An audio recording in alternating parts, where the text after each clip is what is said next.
Welcome back, everyone. Chapter 4, A New Home. Written by Foxgear, read by Icy Knight. Una stood upon a cliff overlooking the town. Behind her stood the ever-reliable Applejack, and behind Applejack were the brothers Rawhide and Toughhide, and behind them were 150 Wren ponies, all crammed into the tunnel they have been using to sneak into town and steal food and gems. The Renin, or Shadowbolt clan, Luna has named them, are in process of returning the goods they have been eaten to the town folks of Firehorn. There were a few problems they needed to work out before they did that, one of which was how to return the goods. As simple and easy as the idea seems, showing up with 150 ponies that were, for better words, look like monsters wouldn't probably go over well without some sort of panic. Luna thought that maybe if the Shadowbolt smiled, it might help ease the tension, until it was revealed that they all had sharp fangs for teeth. After a bit more discussion, it was decided that they, only sixes, would go into town, him being the unofficial leader of the Shadowbolts, and he would explain their situation, and later, under cover of night, they would return the goods and be on their way. "We are all in agreement then?" Luna asked. Applejack, Rawhide, Toughhide, and Sixes all nodded in agreement. They began their descent to the town, with Luna leading the way, Applejack walking next to her, and the brothers behind them, and Sixes between the brothers, making him look like a prisoner. But only it was meant to protect him, in case any pony decided they wanted to express their displeasure over their stolen goods. The brothers would keep them away from the Renin. As they walked into town, they were met with mixed greetings. On the one hoof, ponies were happy to not only see Luna and Applejack return, but also the brothers. Their expression took a downturn when they saw Sixes, ranging from confused to fear to anger. However, a stern look from the brothers stopped any pony from approaching the escort as they traveled to Allore's house. White Unicorn was overjoyed to see them return and happily rushed to meet them and give the brothers a firm hug, followed by a thunk on the head for making her worry. The two brothers bashfully look away, giving Allure full view of Sixes, who was very nervous as Allure inspected him. She walked around him with a critical eye, poking his flank, inspecting his mane and tail, and finally his wings, never speaking a word as she did so. When she finished, she stood in front of him, smiled, and said, "You're quite the handsome specimen. Hard to believe you're our thief." As the town and the brothers rolled their eyes at Allore's handsome statement, Sixes nervously trotted in place as he tried to word his and the other Renin's reasoning for stealing, finding it even harder as Allure continued to look at him with an unreadable expression. Thank you, and sorry for what me and my kin have put your folks through. I simply didn't know what else to do. With us looking so different and starving, no matter the reason, it wasn't right, and we're going to return everything we can and more when we can. I just hope you can forgive us for our actions. We didn't mean to hurt any pony or put you in danger with the dragons. We were just desperate. Again, it's no excuse. It just seemed to be our only option at the time. Again, sorry. Laura didn't speak right away. She looked critically at the sixes, even getting close to the point that their snouts were almost touching. Their eyes locked onto one another, unblinking for almost a full minute. Till Laura stepped back, smiling, and nodded. I believe you. You seem like an honest pony. But let us continue this inside. I believe it will be safer, Laura said quietly as she looked at the townfolk, who weren't looking their normal, friendly selves. Princess Applejack, you are welcome to come in, of course. Rawhide, Toughhide, I believe you need to set some ponies straight on this situation. The two brothers, noticing their kin's mood, nodded. Gotcha, Laura. We'll set them straight, Rawhide said as he chewed his hay piece. The brothers left the mares and sixes and started shouting at ponies to get back to work or get a licking. Inside, Luna, Applejack, and Sixes took a seat at the table, while Laura prepared some coffee for them. Every once in a while, she would peek curiously at the Retuning, and he would smile in return, revealing his sharp teeth, and then quickly cover them up again. Luna and Applejack found the exchange amusing, to say the least.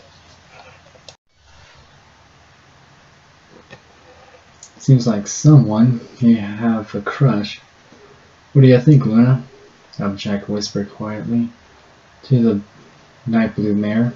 Luna suppressed a giggle, imagining Sixes and Laura with little white and black foals running around. An amusing thought, Applejack. But what do thou think of fair Laura, Sixes? She asked the Retuning stallion, who nervously tapped one hoof on top of the table. Well, he began, struggling to find the words. She is very pretty. Never saw any pony like her before, but I can't say much other than that. Besides, I don't really feel right having feelings for a mare I've been stealing from. Luna and Applejack nearly froze in place as the reality of things once again set upon them. The three remained in silence till Laura presented them their drinks. There we go. I hope you like your coffee black, Mr. Sixes. Never had it before, but thank you, Miss Laura. I'm sure it'll be delicious, Sixes replied properly. Oh, if that's the case, I should warn you that too late. Sixes had already tasted the drink, his face contouring into a various expressions, and he choked down the beverage. He set the cup down with shaky hooves and did his best to smile. Sorry about that. Coffee can be a little bitter to first-timers. Let me get you some tea instead. Sixes waved a hoof. No. You've been kind. Let's just discuss what we must. If you insist. Laura took her seat at the table, nursing her own cup between her hooves. After taking a few sips, she was ready to begin their talk. Now then, you said you were stealing food and gems for your kin. How many of these are you? The amount of food you took was enough for 3 dozen ponies, and the gems could fill at least 2 adult dragons. I imagine you must have been having quite a feast up in the mountains. In a strange twist of fate, Six's stomach growled, earning stares from the 3 mares. There are, in fact, 150 of us, Miss Lore. Most of the food went to the foals and youths. I don't think I've eaten much of anything these past few days, save for some gems here and there. Lucky we had plenty of water up there. If we hadn't found that underground spring, we'd all be dead in days. I see, was all Laura could say, as she struggled to think of 150 ponies living with such little food. Yes, to them it was a lot, but now it seems so little. Well, I hope things improve for you and your kin. You may keep the food as long as you return the gems. We will get by with the stores we have left. Now, Princess Luna, I believe now is a good time to finish our business from before.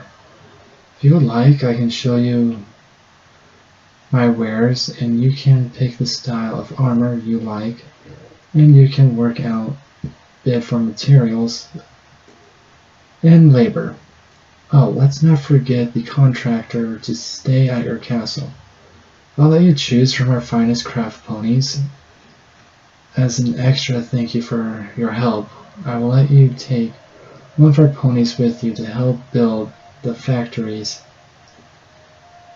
you need.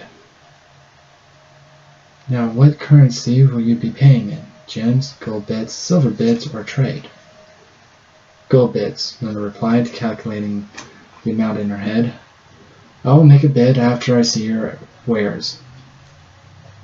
Very good. Please follow me, Princess.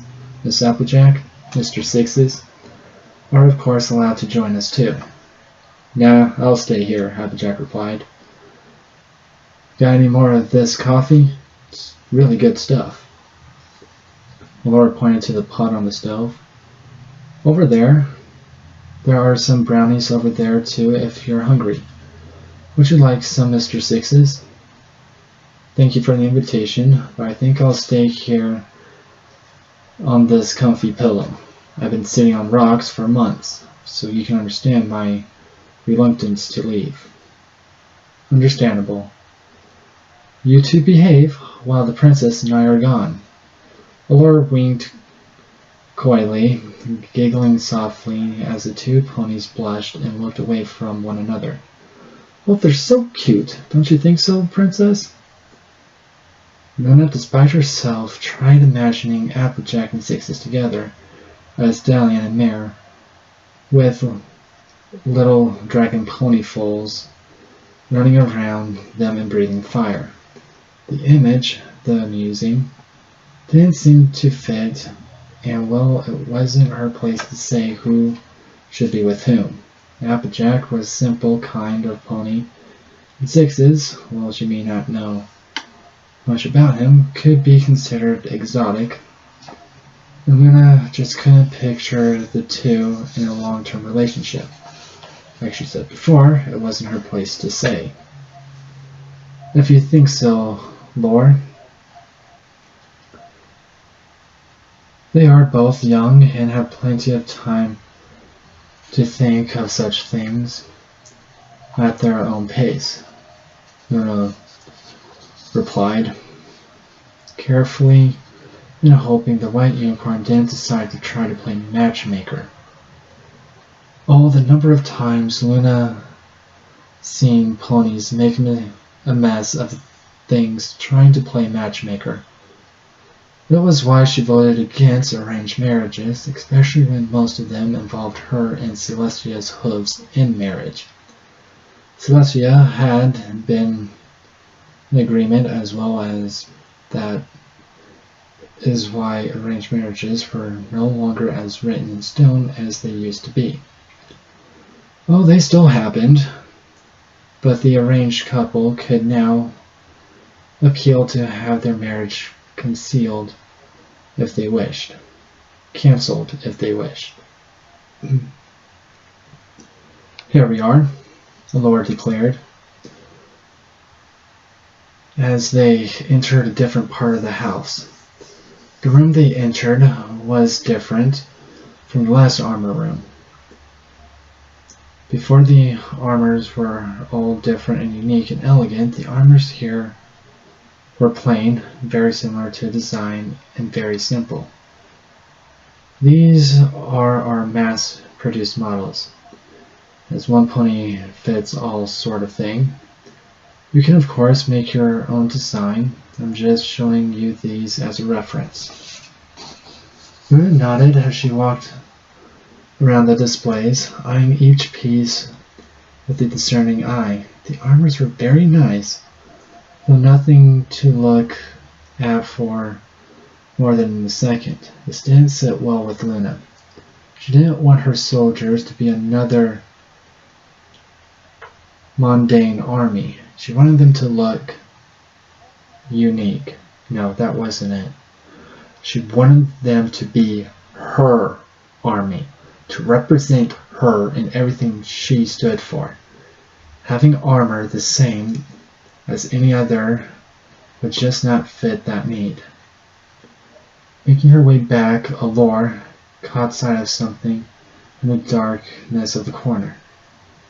There, hidden away, was a lone display with the most unusual of armor.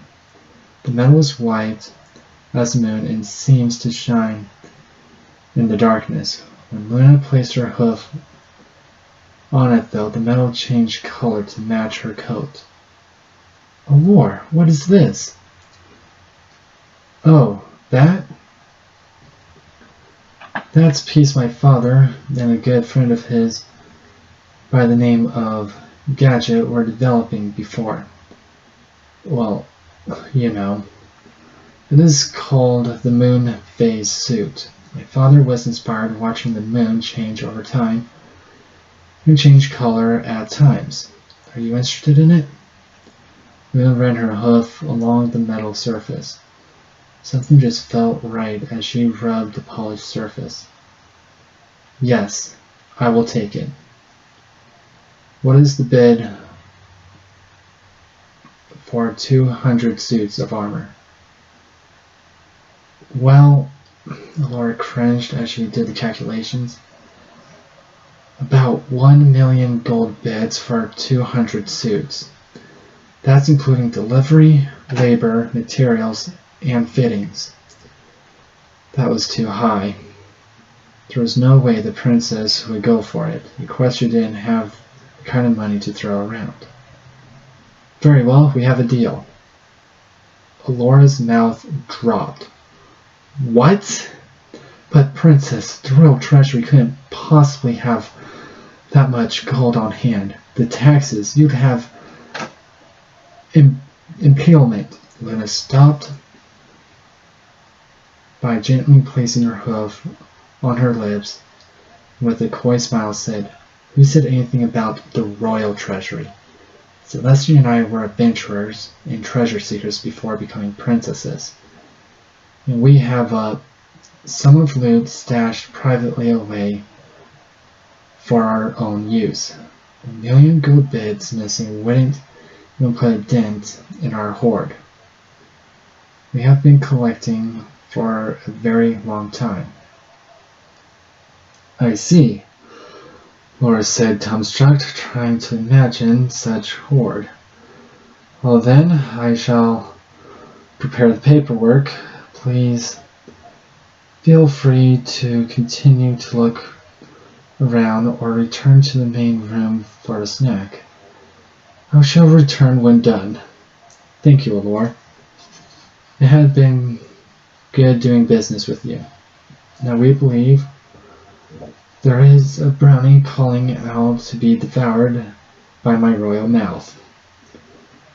We shall await for you there with fair Applejack and sixes. Chuckling softly, Luna trotted into the main room, leaving Allure slightly baffled by her brownie comment. Ponies really needed to loosen up. They were always so uptight around her and Celestia. It isn't good for their backs. Constantly worrying a wrong comment will get them banished to the sun or moon, or some nonsense like that. Allure has been one of the better ponies Luna has had to deal with recently. She hoped as time when they could be friends. Upon returning to the main room, the foyer it was called, she believed, Luna came across an amusing sight. Maybe it was bemusing. She wasn't quite sure. Either way, Applejack and Sixes were in the middle of pushing a plate with a single brownie on it between one another. Both their faces were covered in crumbs of already eaten brownies, and they seemed to be debating over who should have the last one, both being a bit too kind and generous if there was ever such a thing. "No, you take it. I had my share. Mine were cut larger. You deserve it." "No, you. No, you." "We shall take it," Luna declared dramatically, starting the two out of their seats, and happily took the final brownie, which, by the way, was evilly delicious. Rich with chocolate and still warm. Luna didn't have as much of a sweet tooth as her sister, but she did have a soft spot for her sweets for the chocolate variety, rather than Lucia's possible addiction to cake and pastries. Chuckling softly, Luna cleaned her lips with a napkin and sat down. I hope you two didn't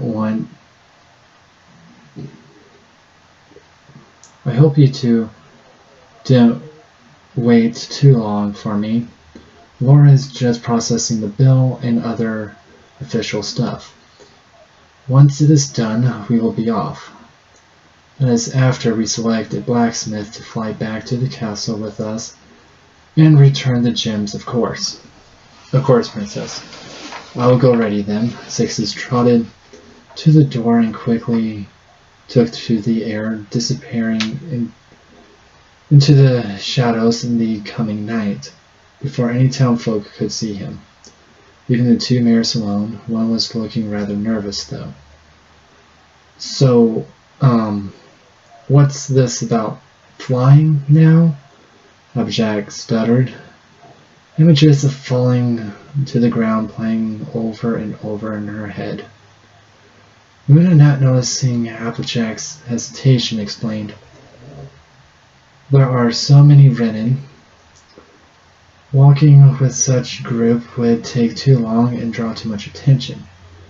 Better to fly and get back to the castle as soon as possible, so we can get every pony settled. Now to another matter. Who do you think we should bring as our personal blacksmith?" "I was thinking either Toughhide or Rawhide. They're both dependable ponies and are very skilled. I cannot decide, so I would like you to decide for me, Applejack." "Me?" Luna nodded. "I don't know, Princess. It seems like something you should do. But I guess, if you want my opinion, I'd have to say Rawhide." "I see. Any particular reason for choosing him?" "Like because he's an earth pony and Toughhide is a unicorn?" Luna wondered. It was understandable why Applejack would choose the fellow earth pony, and to her credit, the orange mare accepted the dragon ponies pretty well. It was perhaps too much to ask for Applejack to feel the same about unicorns. There was much blood between the unicorns and the other tribes, the royal bloodline being one of them, the unicorns being the only tribe of the three to have such a thing. The idea of one pony being better by birth wasn't an idea Earth or Pegasus accepted. Applejack rubbed her foreleg and averted her gaze from Luna as she answered. If Lucia wasn't mistaken, Applejack was blushing. Well, I just has a good feeling about him is all. Yep, no other reason. Yes, sir. That's all. I see. Well, let us fetch him then, so we can be on our way. I'm sure Lord will be finished by the time we get back.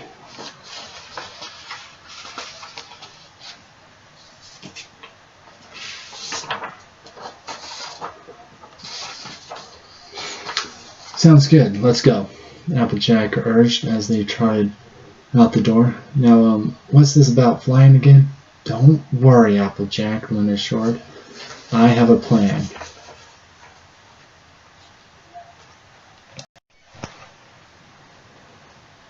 Getting Rawhide to come with them was easy.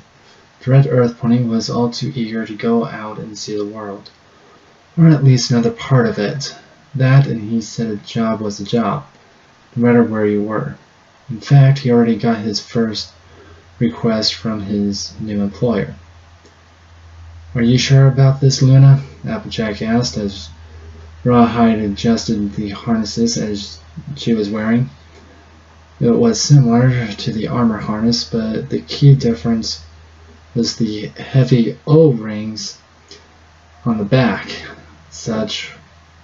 which was hooked to some chains, and the chains were hooked to 2 Retuning ponies. Much to Applejack's pleasure, Luna smiled and nodded, looking very pleased with her idea. If we had flying chariots available, we would use that instead. But I'm afraid mine is still at the castle, and there is business that needs addressing back home, Luna explained as she stuffed the paperwork from Allure into her saddlebag. Fear not, I'm sure Rawhide's craftsmanship is up to par, and we shall have ponies ready to catch you in case of an emergency. Well done, Miss Applejack, Rawhide announced, pulling the straps to the harness tight, but not too tight that it would cut off blood flow. We are ready to leave when you are, Princess. Thank you, Rawhide, and thank you, Allure, for lending him to us. I look forward to your visit. Allure wiped her eyes with a handkerchief as she choked up with farewell tears. As do I, Princess. Please look after Rawhide. He does so love to get into trouble, and you take care as well, Applejack. Thanks, Applejack replied, shivering, as the 2 Retuning flanking her began to flap their wings. You take care too, Allure. Be sure to stop by for some of my family's homegrown cooking. Allure smiled. I will, and Rawhide, do try to behave, please. The big stallion chuckled as they hugged each other goodbye. I make no promises. Y'all take care of my brother, okay? I will. I wish he was here to see you off. It seems rude for him to be working when you're about to leave for who knows how long. Rawhide waved off the comment. Nah, it's alright. Better off this way. Neither of us is one for Terry goodbyes and all that. Him working is just his way of telling me he's got everything under control and that I don't have to worry. If you say so. Goodbye, Rawhide. Be safe and be sure to write. With that, Allure stepped away as the Retuning started to take off, lifting Rawhide and Applejack into the air. Overhead, a huge swarm of Retuning flew over the town and dived into the town square and deposited the stolen gems, and then regrouping with the rest. To hold my ponies, Luna yelled excitedly as hundreds of wings flapping in the night sky. She flew at the head of the swarm, Sixes acting as her wing pony, with Applejack and Rawhide behind them, followed by the rest. Well, the flyers kept their attention, and flying the 2 Earth ponies made small talk. It was going to be a long flight after all, and it helped keep their minds off the ground, which is ever so far away right now. So you're nervous about flying? Applejack asked. Yep.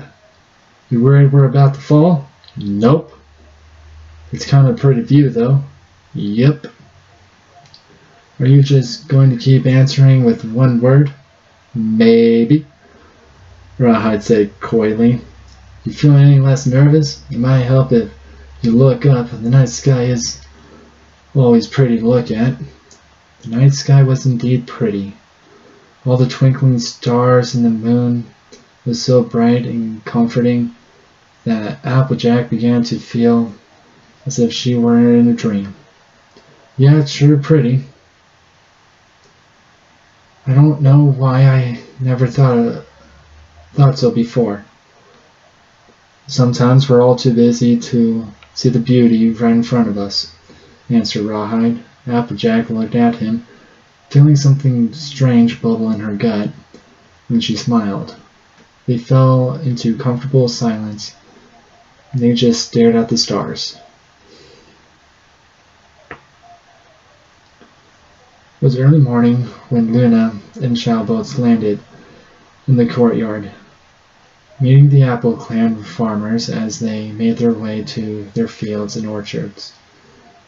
There was some slight tension as the two pony clans stared one another down. Thankfully, when the foals of the two groups met and started playing, the tension melting away almost instantly, and the adults started mingling. Orders for more breakfast were requested, and the merfolk of the Apple Clan, though tired, quickly whipped up a hearty breakfast for the newcomers. Luna watched them all from the balcony overlooking the Great Wall. The sight of seeing two tribes mingling with one another was a beautiful sight to see. I'm grateful your kin are so accepting, Applejack. You apples are certainly a different kind of pony, Luna said as Applejack trotted up beside her. Applejack adjusted her normal brown Stetson hat. To be honest, I wasn't sure what their reactions might be, but I'm mighty proud of them. Yes, you have much to be proud of, Applejack. By the way, how is Rawhide settling in? I hope placing him in the room across from yours won't be any trouble. I must say, I didn't expect his hooves to be so loud. I do hope he's not prone to any late night pacing. Nah, Applejack said. That's fine. Funniest thing, too. Turns out he's growing feathers as well. So maybe that will soften his steps. Of course, he might start tripping all over the place if they grow that long. They shared a quick laugh. Imagine Rawhide tripping over his furry hooves and shaking the entire castle. A funny jest, Applejack. But now I'm afraid it's time to be serious again. Applejack stood at ripe attention as Luna spoke.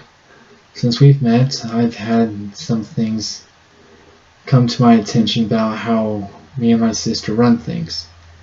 For a long time now, I haven't been leaving the politics to Celestia, as it is not my cup of coffee, but I can no longer ignore my duties to my ponies.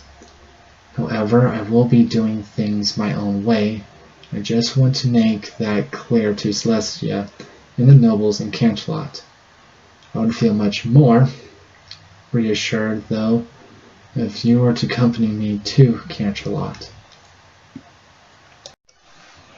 Applejack made circles in the stone floor as she mulled the idea around in her head. Her in Canterlot? The idea had never crossed her mind before. Truth be told, Applejack would rather stay as far away from the city of Hornheads as possible. But as she looked into Luna's eyes, Applejack knew what she had to do, even if she didn't like it. Luna was her friend, and she needed her right now. You know, you can count on me, Luna, Applejack assured the princess, giving Luna her best smile. But no more harness flying, okay? Luna smiles and laughs. Very well. We shall take my chariot. Sixes and another wren can pull us. Now, go rest up. We will leave in the morning. Alright, good night, Luna, Applejack waved as she yawned and began to sleepily make her way back to her room. Flying down to the main hall, Luna gathered Rawhide and Sixes. Come with me, you two. I have some jobs for you. The two stallions quickly finished their meal and followed the princess to the library, where she explained her plan to travel to Canterlot. What do you need us to do, princess? Rawhide asked. Well, Applejack, Sixes, and I are away. I would like you to start training the wren in hoof-to-hoof combat, conditioning them, and teaching how to use weapons. Up on the mountain, I saw your skills, and given your experience with organizing ponies, I believe you would make a wonderful drill sergeant. Can you do it? It's not what I signed up for, but if that's what you want, consider it done. Also, if you don't mind, I would like to start some renovation projects on the castle. Do whatever you need to, and charge any materials you need to me. Consider it done, princess. I'll be sure to go through you first before any destruction or construction. Very good. Now I want you Sixes to find another pony to help pull the chariot for me and Applejack, and to act as my bodyguards. Not that I actually need any, but it might make a good impression. You can use the armor we have here in the castle till the new armor arrives. It's a little dated, but it will work for what we need. Understood, princess. And I have the perfect pony in mind. Number 0413, or Fierce Fury, as he likes to call himself. Out of all of us, he is the most skilled fighter and is the one who wounded Rawhide.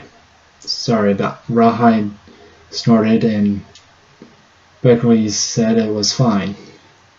He's a bit wild, but is reliable. Very good. You two are dismissed. Go rest up. There is much work needing to be done, and we all need our strength. The two stallions bowed and left, leaving Luna alone with her thoughts, and they were troubling ones. How will Celestia react? Will Celestia support her, or seek to dispute her effects? They have grown so distant that Luna couldn't even trust her own sister as much as she used to.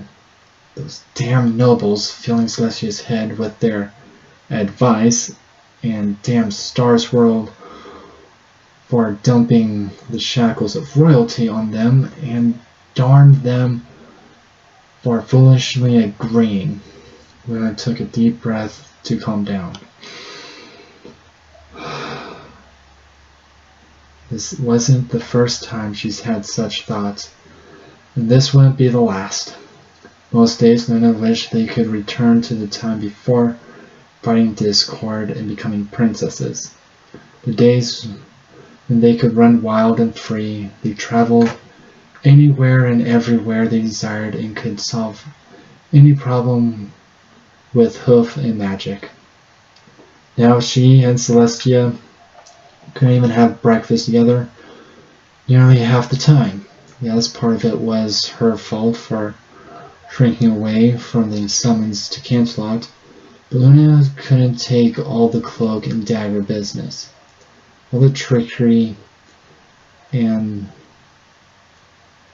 politic games, where even the simplest gesture could be seen as favoritism or taking a bribe. bribe. The gifts have been the worst. No, scratch that, the marriage proposals have been the worst. Smashing her hoof against the table, Luna choked back tears. She couldn't break down. Not now. Not ever. There were ponies that needed her. She couldn't let her self-pity overtake her. She had to be strong.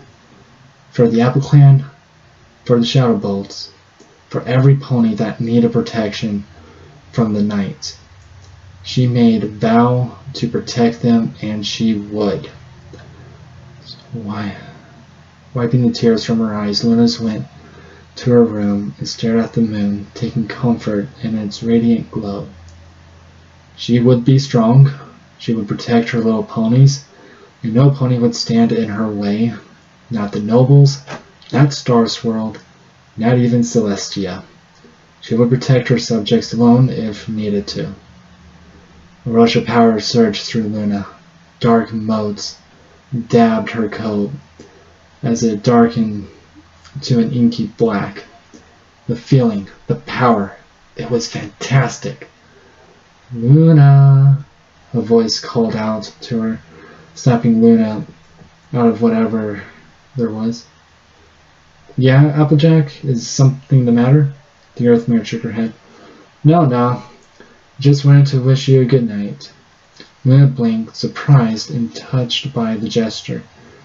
No pony other than Celestia and her parents had wished her a good night. Thank you, Applejack. Luna stuttered, coughing to cover her stutter. Good night to you. I shall ensure you have sweet dreams tonight. The two shared a giggle, knowing it was true. Applejack yawned, chopping her gums loudly as she spoke. Sounds nice. Just nothing weird, please. Also, I just wanted to tell you, well, I'm really nervous about this whole Canterlot thing. I just want you to know I got your back and that you aren't in this alone. I mean, we're all behind you. Subject nervously played with her braid. I know that's kind of corny, but it's true. Luna shook her head, struggling to keep her emotions in check and stop herself from pouring all her tears and worries onto Applejack. So the Princess of the Night put on her best smile. No, it's perfectly fine. Your words, I mean, they mean a lot to me. Now we have a long day tomorrow. You and I should get to sleep. Is it that late already? Time sure does fly when... Well, I'll see you tomorrow, Luna. Applejack waved, tugging off to her room. Luna weakly waved till she was gone and climbed into bed, the exhaustion of her adventure and emotional worry finally catching up to her. Thank you, Applejack. You have no idea how much that means to me, Luna whispered as she drifted off to sleep. Oh, I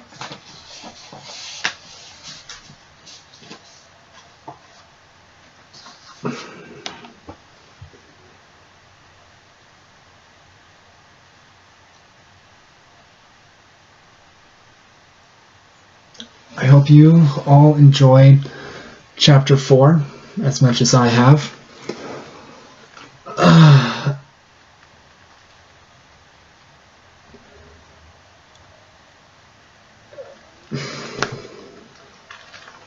There are some things that, were brought up, and I would just like to take this time to express my own feelings.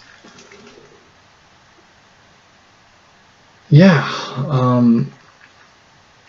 you don't always have to carry the weight of the world on you.